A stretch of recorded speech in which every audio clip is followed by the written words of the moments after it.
Bon, bismillahirrahmanirrahim. Maintenant, on passera à la deuxième partie de ce TP. C'est une partie c'est-à-dire purement théorique. On commence avec la partie gauche, comme d'habitude, l'extrême gauche. Juste une information assez importante. On voit très bien que par exemple, l'épaule du stator et l'épaule du rotor, on peut voir ici, ce sont les pôles du stator qui sont mentionnés en bleu et qui est mentionné en rouge, c'est un pôle du rotor, puisque ça c'est à courant continu et ça c'est alternatif. D'accord? Bon, la condition, bon, j'ai mentionné danger. On ne doit pas avoir c'est-à-dire un angle entre le rotor et le stator qui vaut pi sur 2. Ça c'est une condition qui est catastrophique. C'est un danger absolu pour notre machine. Bon, cet angle ne vaut jamais pi sur 2, sinon on aura un décrochage qui dépend de la charge.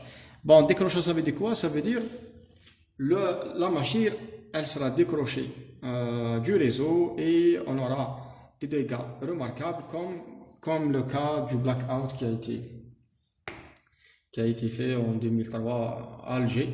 Dans la production d'énergie électrique, elle s'est arrêtée tout d'un coup, un décrochage total des turbines dans le réseau, et c'est une condition qui est extrêmement dangereuse. Pourquoi? Parce que à un moment donné, la charge elle aura des valeurs remarquables.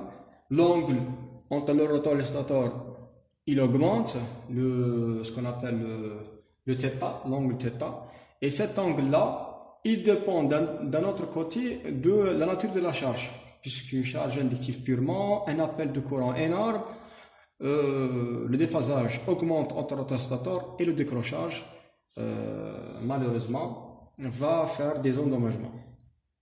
Voilà, on passera à la partie suivante.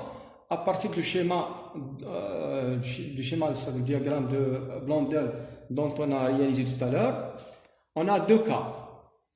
On a un cas pour la puissance active et un cas pour la puissance réactive. Pourquoi j'ai fait puissance active, puissance réactive? Ici, nous sommes dans la machine synchrone. Et lorsqu'on va synchroniser la machine synchrone avec le réseau, on parlera de deux choses importantes, c'est la puissance active et réactive. C'est l'échange de puissance, ou ce qu'on appelle en anglais, c'est power flow. L'échange de puissance, c'est-à-dire ou bien il y aura une puissance absorbée réactive. Dans ce cas-là, l'alternative se comporte comme un moteur synchrone, ou il y aura où la machine synchrone va fournir de l'énergie réactive. Dans ce cas-là, c'est un alternateur synchrone. Bon, pour comprendre tous ces phénomènes électromagnétiques et physiques, on commence par la définition d'une puissance active triphasée, et on va se projeter sur le schéma ou bien le diagramme de Blondel. Bien sûr, le schéma électrique il est là, d'une seule phase de la machine synchrone. Nous avons VAC, tension alternative au niveau du stator, la réactance synchrone, et bien sûr la résistance est négligée, et nous avons une tension au niveau du rotor. Bon. On commence par la puissance active, 3 VI cos phi. Le phi, on a déjà parlé dans la vidéo précédente de la partie 1 TP numéro 4. Le phi, c'est le déphasage entre la tension et le courant. Il est dû généralement à la charge inductive, capacitive et résistive. Résistive, ça veut dire 1. Inductive en arrière, capacitive en avance. Bon, qu'est-ce qu'on va faire? On va multiplier et diviser par le même paramètre, c'est le X. Ici, c'est la réactance synchrone. Dans notre cas, puisque nous avons seulement la réactance synchrone, on n'a pas une résistance dans ce schéma-là. Le X, il est là. On va multiplier et on va diviser par le même paramètre. On voit très bien que si on multiplie, on divise, on aura ce terme qui est mentionné en rouge. Bien sûr, moi j'ai mentionné le X, c'est une réactance synchrone. On aura quelque chose comme ça, 3V sur X. Et cette partie-là, c'est MH. C'est quoi MH? MH, c'est un vecteur en fait, qui est en bleu, qui est là. Le MH, ça veut dire quoi? Le MH, en fait, ça veut dire le XI qui est en bleu multiplié par cet angle. Bon, cet angle-là, il est inconnu. Dans ce cas-là, il n'est pas inconnu, il est connu. Très simplement, on a deux triangles qui sont tête à tête, en face, entre eux avec un angle qui sont face à face entre eux avec un angle. Cet angle-là, c'est le même angle en fait, puisque nous avons une droite par rapport à l'horizon, et nous avons un vecteur comme ça. Forcément, ces deux angles sont égaux, ou bien sont égaux, pardon. Ici, nous avons perpendiculaire 90, et ici, nous avons 90. Ça veut dire, ces deux angles doivent être égaux aussi. D'accord? Cet angle est égal à cet angle. Dans ce cas-là, le x, cet angle, avec cet angle, si on va définir le cos phi. Le cos phi, ça veut dire ce vecteur-là multiplié par ou bien ce qu'on appelle le MH, le cos phi de cet angle, c'est le MH divisé par le XIS. On a dit, ce phi-là, c'est le même comme celui-là. Et le cos phi de celui-là, de cet angle-là, c'est MH divisé par le XI. En contrepartie, le XI cosinus, ça veut dire le MH. D'accord? Et on a mentionné XI cos phi MH. Bon, on a mentionné ici le MH est égal E fois le sinus θ. Ici, on a mis phi, ici, on a mis θ, c'est pas le même angle. Qu'est-ce que ça veut dire MH? MH, par rapport à cet angle-là, on l'a déjà fait. MH, par rapport à cet angle-là, c'est XI cos. Et MH, par rapport au triangle, au grand triangle, ça veut dire ce vecteur, qui est E, multiplié par sinus, parce que cet vecteur, il est contre, muqabil had l'angle, il est contre cet angle. Ça veut dire MH, c'est le E, vecteur E, multiplié par le sinus θ. J'ai dit θ, j'ai pas dit phi. θ, c'est angle V et E, entre le rotor et le stator, rotor et stator. Et le phi entre tension statorique et courant statorique. C'est pas la même chose. D'accord. Ici, nous avons θ. θ, on a dit, c'est l'angle entre le rotor et le stator. Pour éviter le décrochage, on doit toujours être inférieur à pi sur 2. On a déjà dit ça. Bon, il y a deux cas. Dans ce cas-là, pour éviter le décrochage, toujours, on a θ qui est inférieur, qui a une valeur très petite. 10 degrés, 15 degrés, etc. Dans ce cas-là, puisqu'on a fait la condition de sécurité pour éviter le décrochage, le θ est toujours petit. Ça veut dire, le cos phi d'un angle petit vaut quoi? Il vaut une valeur que cette valeur est très proche de 1. 0,9, 0,95. On peut faire rapprocher la valeur à 1. Et lorsque le θ, qui est petit pour un sinus, on est proche de θ elle-même. D'accord? Le sinus θ, dans ce cas-là, proche de θ elle-même. Et vous pouvez faire des petits...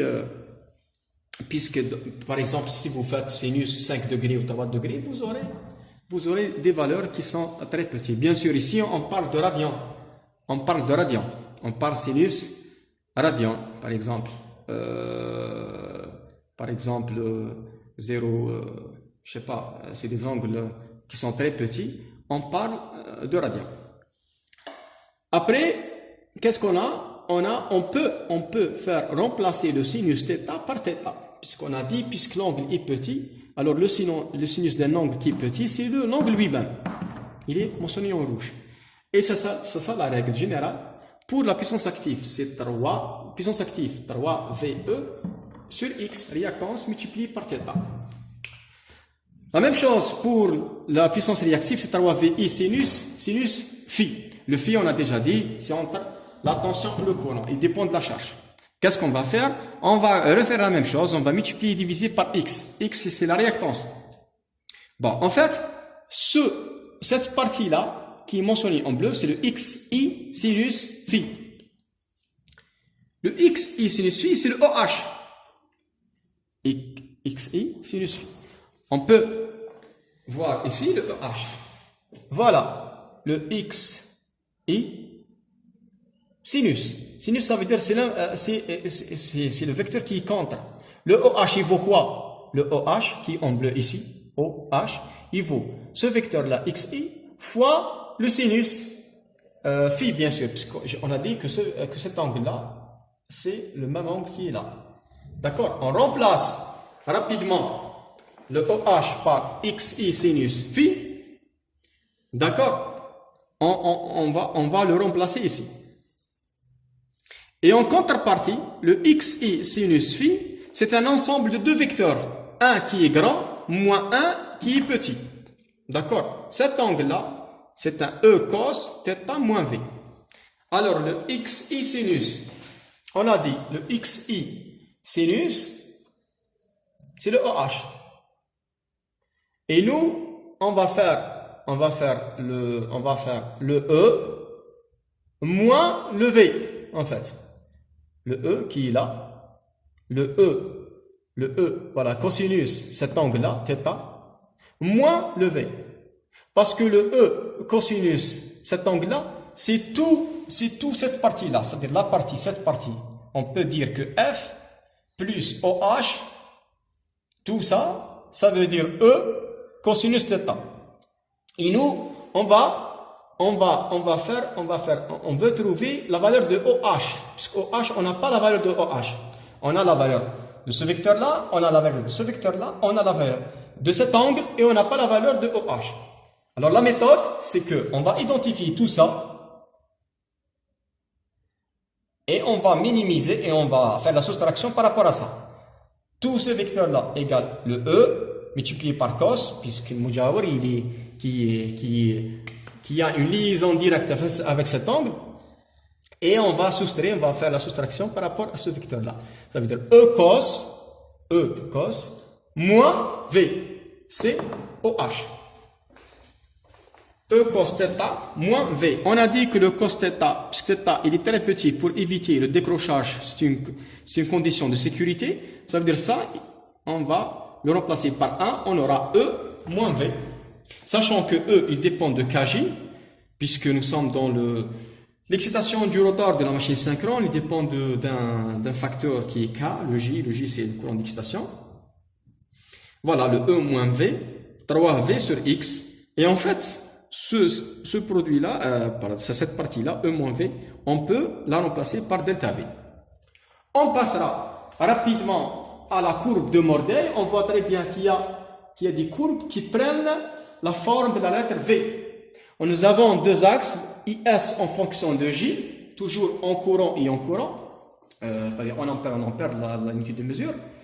Et nous avons un courant IS, c'est qu'est-ce qu'on va injecter au réseau. Oui, ici, qu'est-ce qu'on va faire?